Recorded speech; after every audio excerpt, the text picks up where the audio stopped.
You go through these narrow streets filled with shops and people and animals and all that sort of stuff. And then you get to this fort and, you know, that's amazing. You know, it's actually a little walled town with a fort inside it. You're staying in a place that until recently had soldiers guarding the parapets. And there's a real live Maharaja that's somewhere in the vicinity. I didn't come on this ride so that I could stay in nice hotels, but, but the hotels have been beautiful. Throughout Rajasthan, we mostly stay at heritage palaces, which were owned by royal families back then and now are converted into hotels. Think about forts and palaces where royalty literally used to live, and these places have been preserved and we get to stay there and feel like royalty. The character is something that you can never really replace or expect in other parts of India. Every hotel we've been in has a different character, a different feeling to it, history. I think they've all been incredibly beautiful.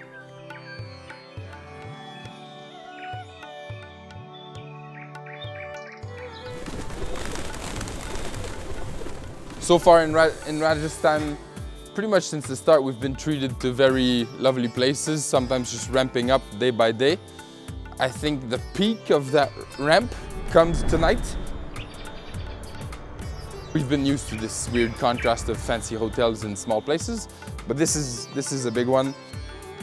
You live a life of a royal when you get to these places.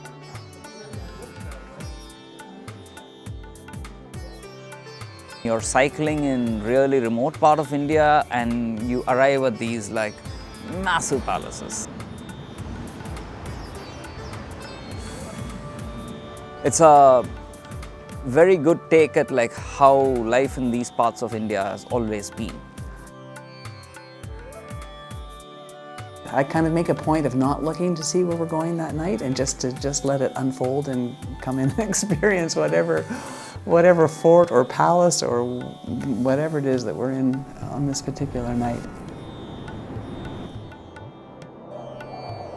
It's far more glamorous than I expected, but I also fully anticipate that we'll have a little bit at the other end of the spectrum as the beat goes on.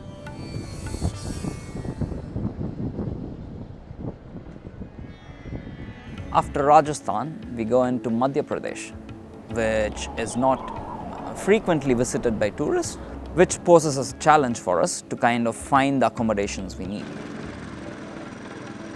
We're in small villages in very rural parts of India because we're cycling across the country, yeah?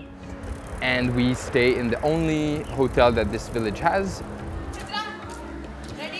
We do stay in very simple hotels, very basic hotels, which caters to very basic needs.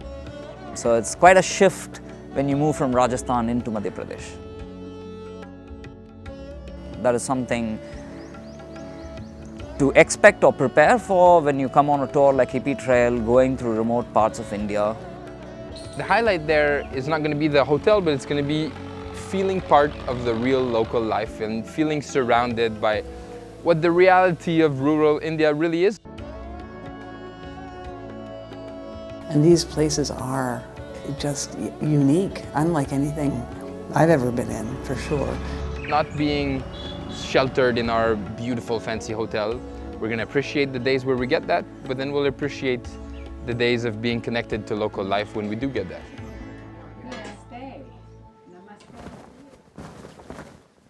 And then we go to Maharashtra, which is not very famous for foreign travelers, but again, the kind of standards improve.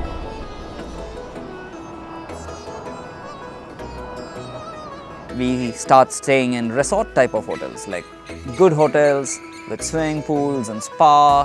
So it's kind of a nice change after you have just moved out of Madhya Pradesh, where people are kind of pushed to some extent in terms of comfort levels. Our last segment after Mumbai goes through the Konkan Coast, where we stay on a lot of beachside properties, right on the beach. Very beautiful.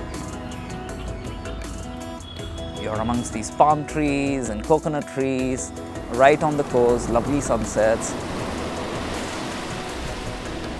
It's a whole mix of variety.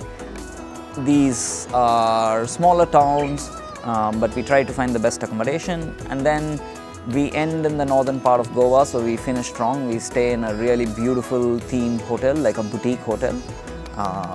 So yeah, that's what we have on the store.